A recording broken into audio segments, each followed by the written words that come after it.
diesel that we burn and the bunker oil that we burn and the lubricants that we take off, what's left they put in skincare. Welcome to Skin As It Should Be, the podcast that takes an unfiltered look at skincare and the science behind it, with master chemist Trevor Steyn and creative professional Geoff Paton. In this episode, we'll be talking about why you think you know your skin, but don't.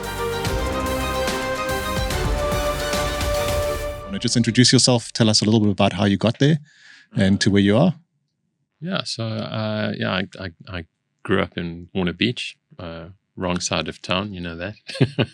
I didn't really enjoy school. I particularly disliked the repetition and the lack of freedom, but scuttled my way through to university anyway. And when I was in second year, I didn't make it to registration, alcohol poisoning, and a friend registered for me.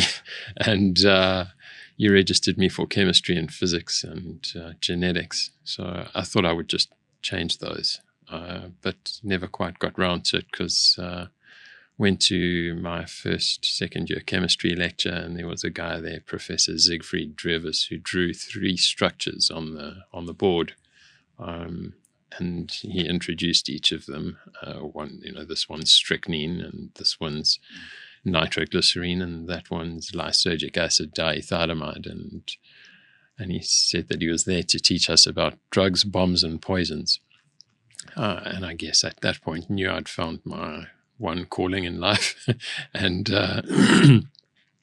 basically put myself in his service until I finished a master's degree. But those were, the years until I was 32 or so were very much hippie years.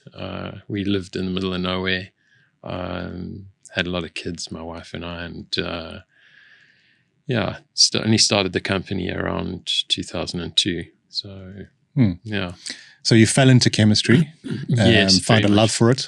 Yeah. And then from there, you've mentioned to me before that you never really intended to start a skincare business, but you wanted to start a business that was really around change. So chemistry and change. So tell us a little bit about how you got into skincare and maybe a journey of exploration before you got there. Yeah, so Professor Drevers was into drug discovery, looking for new drugs from indigenous plants in South Africa. So that was the background. And I was surfing one day, and there was a guy waiting for me on the beach, and he offered me a small percentage of a little startup company that was going to sell a cream with Camellia africana in it. I started looking at skincare. And from a chemist's point of view, looking at an ingredient list is kind of strange. You look at it differently from the way a normal person might. And it did seem to me from a chemist's point of view that skincare was probably one of the most crooked industries I've ever seen. So I guess if I was looking to make change in the world, I thought I'd start from where the base was low. And it seemed it seemed as though it would be easy if you did an ethical company in such a shaky space that it would be successful. So if you had a look at an ingredients list, and you talk about it being shaky, and for a layman here, what in those ingredients list really stood out to you as things that were either compromising skin or product, or things that you could change? Yeah, on one hand, you've got the promises. This thing's going to make you look young and beautiful by tomorrow morning. And then you've got the actual ingredients, which are largely, in the case of many of the petrochemicals, they come off the actual petrochemical industry. So, if you take the liquid petroleum gas off, and the petrol that we burn and the diesel that we burn and the bunker oil that we burn and the lubricants that we take off, what's left they put in skincare. And that's simplistic, but in some, with mineral oil and that sort of thing, they're very, very cheap ingredients, and it certainly wouldn't strike me as the sort of thing you'd put on to your skin to improve your aging outcomes. Yeah. So petrochemicals in majority of the products, and you set out to do something different. How did you approach those? So what would you do? You talked about, was it Cagalia in the product? What is that, and how did that sort of counter what you were finding in the petrochemical products? Yeah, I mean, Cagalia is interesting, but there's so many. There's the basic premise was that we wouldn't cost the ingredients. You just build the best possible skincare line and then rely on word of mouth. That was the concept for the company. Where it's what you do with the extra cash. If you're spending very little on ingredients, then you can spend a lot on marketing. But I figured if we just spent whatever we needed to on ingredients, then we wouldn't need the marketing and we could rely on word of mouth. And I was wrong. So wrong. If you didn't figure out that there was a multi-billion-dollar category telling people what they should put on their skin. Yeah. But now, so you start a company, it's a young company, you're starting with basically natural ingredients. So was that how you approached it? How did you build the company? What kind of was your ingredient philosophy? How did you make those products? So initially, I just assumed that anti-aging was always the target, and still do. And I mean, anti-aging's almost a bad word now, but like the improved aging outcomes, graceful aging, whatever you want to call it. But initially we made sales largely on the back of being certified organic. But those in that time in 2002, organic applied to food, not really to cosmetics. So yeah, it took a while and a lot of education, to build in South Africa some sort of recognition that organic could spill over to personal care. And I think it made it a little easier when the big shift came. Around 2010, that Human Microbiome project started putting their first results out. And my gut response to it was, this is bullshit. There's no way that, we're sitting on 30 trillion human cells in a body, and they were saying that there were as many or more bacterial cells. It didn't sit well with me at all. The actual project itself. So you fundamentally didn't believe what they were saying. Yes. And so what did you do about that? Did you try and find out more? How did you? Yeah, I did. I was sort of trying to dig down to where they'd got it wrong. And realized, not long after that they hadn't. And that, my view of what I was different to what I really was. And it was because of the drug discovery stuff that I took it so personally. If you're looking at a human being and treating the 30 trillion human cells, well, that's one thing. It's unbelievably complex, but it's one thing. But if you're looking at treating 30 trillion bacterial cells with 30 trillion human cells that make up an ecology, well, that makes single molecule applications into this very complex ecosystem a lot more challenging. Yeah. When you talk about single molecule applications into this complex ecosystem, just explain that in layman's terms for someone like me. Like a drug is generally one compound that's applied. Like, a salicylic acid derivative would be a disparate thing. The knock-on effects, if you look at global ecologies, the knock-on effects are often unintended and quite severe. So if you apply DDT to an ecology, then great, you get a short-term result, but perhaps you're not so happy with the long-term result. And those unintended consequences tend to build momentum. So if you're looking at building a long-term view on skin, then perhaps you wouldn't be using some of the short-term single molecules. And essentially, you're saying that's what a traditional skincare product is. It's a single molecule or a very simple formulation to treat a complex problem, or am I putting words in your mouth? Well, Yeah, it's also demand. When there's a promise that we can make you look amazing by Friday, then there's an expectation that that's going to happen, and that drives what the product formulation looks like. This formulation needs to make somebody look good by Friday. So that results in quite short-term thinking. It's a little bit like, geez, I'd really like to feel good now, and doing a line of cocaine. And then you feel great now, but not so good by a month's time or 6 months' time or 2 years' time. Yeah. So you're obviously not talking from experience with a line of cocaine, just for the people listening. Not. Of course not. Just maybe you want to explain a little bit about this human microbiome project, because I don't think everyone understands what it is or knows what its implications are. So just explain what it was and what it told us about skin. So what it was the application of a new technology, DNA sequencing,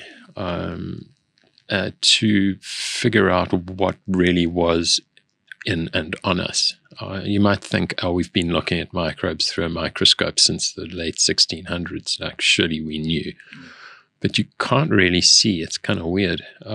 You don't get perspective. Microbes generally look all the same. They're little spheres or rods, and you would get the idea that there are microbes on skin. What you wouldn't get is the diversity and the number.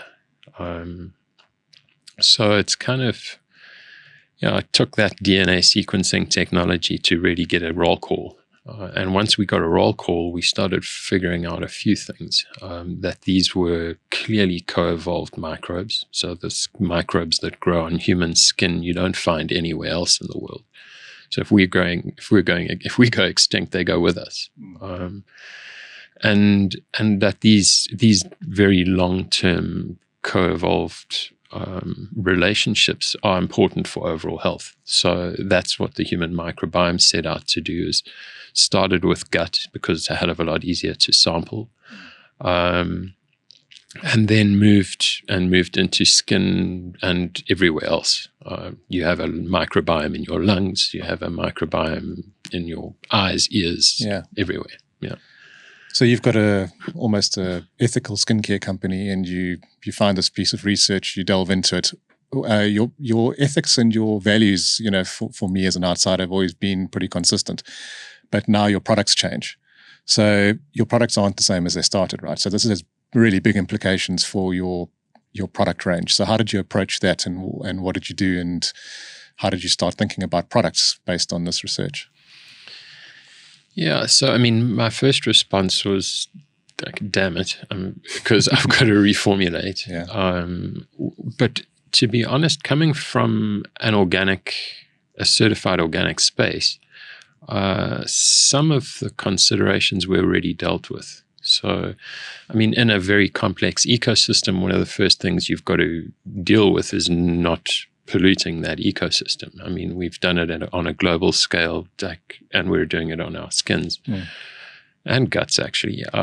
So you don't want to pollute that ecosystem, so coming from a certified organic starting point meant that we could make changes to those formulations that were not massively substantive for the client. So it's not like the client put the cream on one day and put the cream on the next day, and it was two different things. So we made fundamental changes to the formulations, but because we were coming off an organic base, it wasn't business altering. Yeah. Okay, so it was much easier then for someone that might have been making traditional petrochemical products and have to re-gear an entire system that wasn't ethically based. Yeah, from two different points of view, from the application and the sensory point of view, but also from the cost-based point of view. It's expensive putting together an organic product. It's even more expensive putting together a microbiome organic product. I think if you were running that through a board and investors and shareholders, there'd be quite strong pushback. If you're if mineral oil costs next to nothing, like the same sort of amount as petrol, so like 17 rand a litre, you're very, very, very little. You're moving to certified organic bespoke oils. You're looking at a quadrupling of your costs at least, probably more like tenfold sometimes. So it's a big shift for a big company who's invested everything in the technology that they've already foundationally established for their brand. Yeah, and I mean, I guess at that point you've got a marketing engine that's absorbing a large chunk of your profits. So if you increase the product cost, you may just go out of business. Yeah, and that's that's always been fundamental to the Esse brand, right? Which is this idea that you would not compromise on what goes in. Yeah, that as a formulator, I mean, that's my primary job, is to write formulations. It's very, very challenging now, writing formulations that adhere to a cost structure. We do it really, and for other brands, but the freedom to just build the product first and work out what you need to charge later. It's rare, and it's I think a beautiful thing in its own right. Yeah, absolutely. Just a little bit about the gut microbiome, because that seems to be, if you look at healthcare now, it seems to be quite a well-established thinking that the gut microbiome, number one, is there, number two, has an effect on your health, and you can see pharmaceutical companies developing around it. It feels like skincare isn't quite there. You're obviously pioneering in this area. Why do you think it isn't quite where the gut microbiome is, and is it catching up? And is it the same? For example, is what's happening in your gut the same as on your skin? Is it similar? So the first question, like why the gut is so more, why the gut research is more advanced. So that has to do with largely sample size. People aren't particularly attached to their turds, so and there are a lot of microbes there. So taking a sample is pretty easy, and you get enormous amounts of DNA. Actually, about a third of the weight of a turd is pure microbes. So you're dealing with very high numbers. If you wanted to go and do a punch biopsy of someone's face, they're generally going to object. And if you do a swab on the surface of skin, you get literally picograms of DNA. It's just taken that long for the technology to catch up. Sequencing incredibly small amounts of DNA reliably is tough, and really has only really been cost accessible for the last 10 years or so. We're the skin microbiome research, I would say, is about 10 years behind the gut microbiome. But what is clear now is that in terms of our surface area for interacting with microbes, which sets a lot of your immune response, skin's at least as important as gut. Okay. So then, to overall health, I mean, not just to skin health. Skin. Yeah. And that's almost a complete conversation in itself, right? Yeah. Because one thing, you've got healthy skin. The other thing is, how does it affect your body, which I can imagine you'd go into a lot of detail on. You're the first scientist, by the way, I've ever heard calling a stool sample a turd, which I kind of like. Let's see where this goes. But just on that point is, if we've got a legacy skincare industry promoting a way of skincare that was, perhaps before the microbiome project, and now we have this new science. What does that mean for a skin routine, or someone, listening to this that's thinking about the way they should treat their skin and those products? What does that mean for a routine on their skin, and what does it mean for the products they're using? So I think if you go back to the better living through chemistry, it does come, and I'm a chemist, so I can be nasty about chemists, but it comes from a quite supreme arrogance in a way. This idea that humans can just quickly replace, large chunks of the functionality within a human, and if you look at, I'll use a gut example to start off with. There was a theory around the 1940s and 50s where they figured large chunks of the colon, this very long thing, is actually redundant, not necessary for human health. And they would routinely cut out the whole colon and just, join. And yeah, I mean, you look at it now, it sounds ridiculous almost, but it wasn't long ago. And skincare's gone through something similar. There's this idea that the natural oil that we produce on skin is somehow not so good and that we can do better. So if you look at a lot of skincare philosophy still, it's a strip and replace philosophy. We're going to take the oil, the natural oil on skin and the surface microbiome, we're going to strip it off and we're going to replace it with something better, something that will improve your aging outcomes and improve your skin health. And if you look at science's history of trying to do this, trying to replace breast milk with other animals' milk, trying to copy any human production or animal production, we do a pretty bad job. Trying to copy human breast milk is still well beyond the best chemists in the world at any cost. The messaging, even the chemical components are above our pay grade. It's not, we just can't do it. And yet we feel we can do it on skin. And then we're surprised when things slip a little. Yeah. I mean, that's when you talk about stripping and replacing, that's interesting to me because I don't know if everyone understands what that really means, right? So you have a microbiome, microbes on your skin, and the very thought of having all these millions and billions of microbes might not sit comfortably with people because you can't see them, but you're stripping and replacing. Now, if that's a problem, fundamental problem with skincare, why does it seem that some of the products work, like legacy beauty products? How do they work, or seem to work if that's what we're doing? Yeah, you're not going to see the effect of that. The immediate stripping.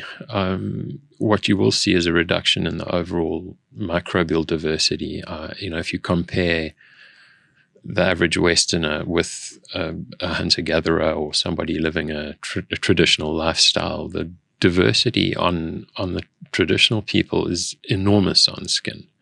We've lost at least 70% of our microbial diversity already through this blunt chemistry approach. This idea that we can use a harsh foaming cleanser, strip everything off, then an astringent toner and make sure everything's really off and dead, and then try to replace with petrochemicals. It's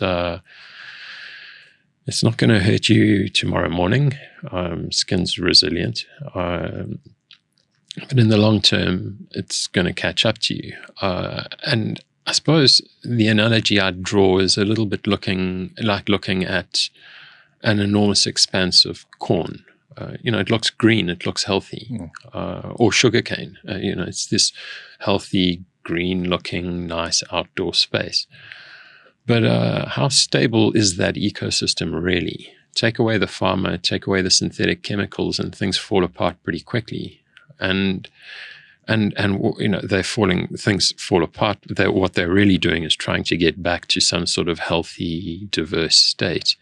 But in the non-diverse state, where you've got dominance of a single species, it does require continuous input. And that does serve the industry quite nicely, because that means you have to keep buying whatever it is that's keeping things stable. So we're farming our skin and crop spraying it. Kind of, okay. Plenty of pesticides. Yeah.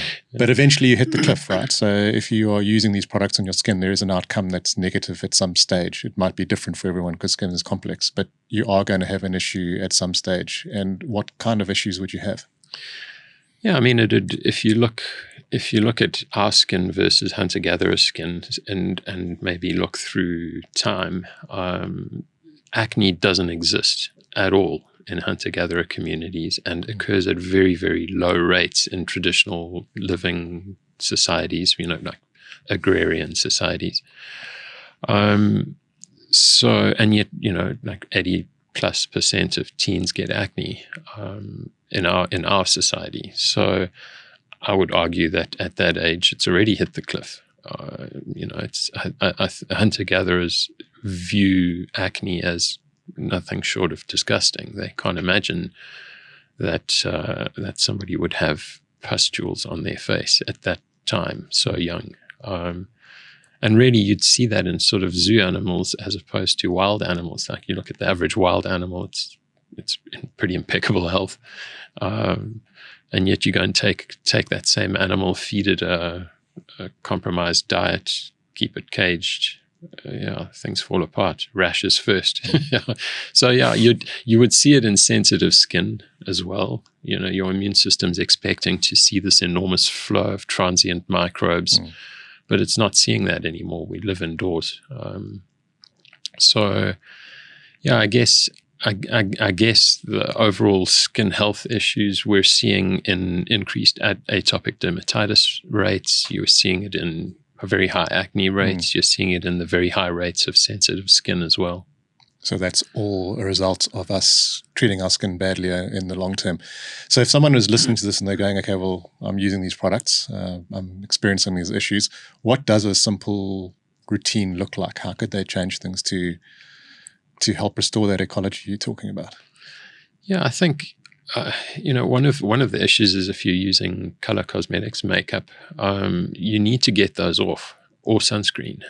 So you need a cleanser. If you're not using those, I would strongly suggest not cleansing at all. Use lukewarm water. You want to leave as much of your natural oils and your microbiome on skin as possible.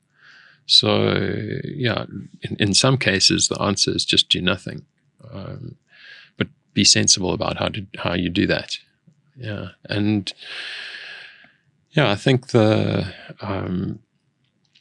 overall approach that we use is to use technology to mimic the conditions for which we've evolved. Our conditions have changed irrevocably, I think. I mean, I wish I had a job where I could go for walks with people I love in natural spaces while browsing for food, but those days are gone. I'm stuck behind a computer, and so now you've got to look at, how do I get that microbial diversity back? How do I mimic those conditions as best I can? Obviously steering away from things that would pollute the ecosystem, minimizing the impact on sebum and your skin's barrier function. And then, obviously supplementing with live microbes where you can. I mean, maybe talk a little bit about that, about live microbes and how you restore that ecology, because I think that's quite an interesting space, right? It's not just a natural product. You're creating some products that actually have some actives in them that can help shift or change that ecosystem. Geez, live biotherapeutics or probiotics, that's a very powerful way of shifting things. There are things called keystone species in an ecology. So if you get some of those keystone species back, you start to build diversity back underneath those very quickly, actually. And skin is resilient and intelligent, and it responds well to being treated properly. Keeping those alive, however, in a cosmetic product is very difficult. So that took a long time for us, and we were front runners in that, in delivering live bacteria back onto skin. So that was already in February of 2015. So I think that was a really strong start for us, is to have cracked that technological hurdle. Yeah. I mean, because when you talk about this area, you tend to think natural skincare, and natural you tend to think of just being ingredient based, but there's a different kind of science, right, in your products. So it is a lot of R&D to restore that ecology. So on that basis, when you restore that ecology of skin, what can people expect to see? Like what happens to skin resilience? What is the difference between using that and when we are farming our skin, from your previous analogy? I think when you get your microbial diversity back and you get your microbiome back, you rebuild barrier function. So the first thing you'd see is plumper, healthier looking skin because you're not losing water across the barrier all the time. You'll also see sensitivity improve because once that barrier is intact, you're not having microbes infiltrating and toxins infiltrating across that barrier all the time. And those are, just resolving those two generally improves people's outcomes substantially. But then you can start really tweaking with different extracts and different pure molecules. So yeah, I think the overall results we've seen are very, very good. Yeah. Okay. Yeah. So just a little change of tack now, because you've spent a lot of time and energy in investing in the way you make products. But you're in an industry that spends multi-billions, and I've actually been responsible for some of the bad stuff over time. So, telling people they can get these things overnight. So, and you're in a relatively small segment in a very big global industry. So let's just talk a little bit about some of your, personal journey and frustrations and what you'd like to see changed. You can start anywhere, but you must get frustrated at times with the progress and, the industry. Yeah, I strangely don't. It can. I mean, every now and again, it does beg a belief when you look at the extent to which people will go for just pure hard cash. That can be disappointing. But I think, the industry has changed in some small ways. It's, you look at parabens and some others that have been removed. Packaging's improving. The single-use type stuff seems to be less popular. There's a long way to go. Things like phthalates that mimic hormones and others. The industry has got a long way to go. But yeah, I really like the advice of keeping your death over your left shoulder. It's a very useful tool. I always try to remember that it's not going to be too long before I die, and when I do, I want to make sure that I've tried hard. And to be honest, I look at myself every now and again and think, geez, I should be trying harder. But I do want to try hard to do the right thing, so that when I die, I'm clean, happy to go. Yeah.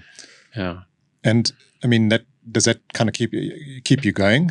I know you love innovating, so that's the other part of the the brand that I know you love creating and innovating. So are you finding that the science is developing and that you can continue to fuel that love for innovation while you try and make a little bit of a difference? Yeah, it's beautiful. If I do have a bit of a down day, I can always go and read the scientific literature or walk into the lab, and that curiosity is very hard to put down for me. And it's a driver that won't, I don't think, stop. It's just that constant learning and playing to find out what works and then prove it. Yeah. So what's next in skincare?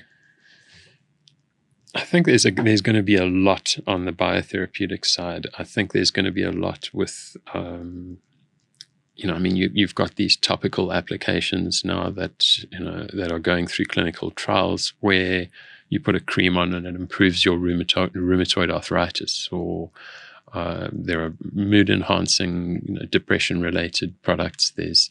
So I think there's going to be a lot on transdermal overall health stuff. They're even looking at vaccination now. Like you apply a cream, your immune system is now brought into contact with this particular protein and will then recognize the microbe throughout your body afterwards. So I think there's just so much that's happening, and it's so exciting. You're going to really have creams that the topical products that really move the dial. Yeah. And they are all microbiome friendly. Is all the science pointing towards things that are also going to support our skin's ecology, or are they also delving into, it gets trickier? There's always, So when you're hunting patents, then you often are forced actually into genetically manipulating the microbes that you apply. Otherwise, you don't own that knowledge, because if you're using a natural microbe, then it's everyone, so you can't patent that. But if you've genetically manipulated that microbe, well, then then it's yours, and you can deploy it for profit. You can also make that genetically manipulated microbe require an input. So for some of them, you put that microbe on, and it won't grow unless you give it a specific amino acid, for example. Okay. So that so would it's super complex, and it also challenges the boundaries of ethics at times. Yes. Yeah. Yeah. I mean, just to bring it back and say, it's a complex industry, and your skin is a complex. What would you want people to remember if just something simple out of this podcast to say, okay, take away, if we're thinking about our skin differently, what would you want them to remember as a takeout? I think if people view their skin as an ecology and not as something, not as something that's necessarily just them, then they'd treat it differently. I think. If you see it as an ecology, you wouldn't use blunt chemistry, to use the term again, and you certainly wouldn't. You would look at our microbes as partners, and you'd treat them with a little more respect and a little more long-term thinking applied. And I think that's sorely missing in this sort of strip and replace philosophy. I think the way you summarized it was best. That skin should be robust and alive and diverse and beautiful. It's not something that you can just strip and sterilize and expect to have a good long-term outcome and optimize health. We're primarily interested in optimizing skin health to slow the rate of aging, and that's sometimes missing in the industry. Yeah. I think it's probably as an outcome for people using skincare quite an important benefit, right? To say, actually, if you treat it well and you keep that ecosystem diverse and healthy, it's actually going to be better for your aging outcomes. Yes. Yeah. People don't seem to care about much else. Yeah, that's true. That's why it's, that the industry is the fountain of youth is the thing. But age and health are related. And I think that's quite an interesting thing that people should start making the connection on. Yeah, and I think health and attractiveness are also very tightly related. I mean, humans are particularly good at assessing the health of another human and choosing mates and friends on that basis. I think it's a very strong underlying goal to have good long-term health. Yeah. Awesome. Well, it's been super interesting chatting to you, and I know we're going to dive into some other topics which are more specific to some issues further on, but great to find out a little bit more about your approach. Thanks, Geoff. Yeah, cool. It was nice chatting. Yeah.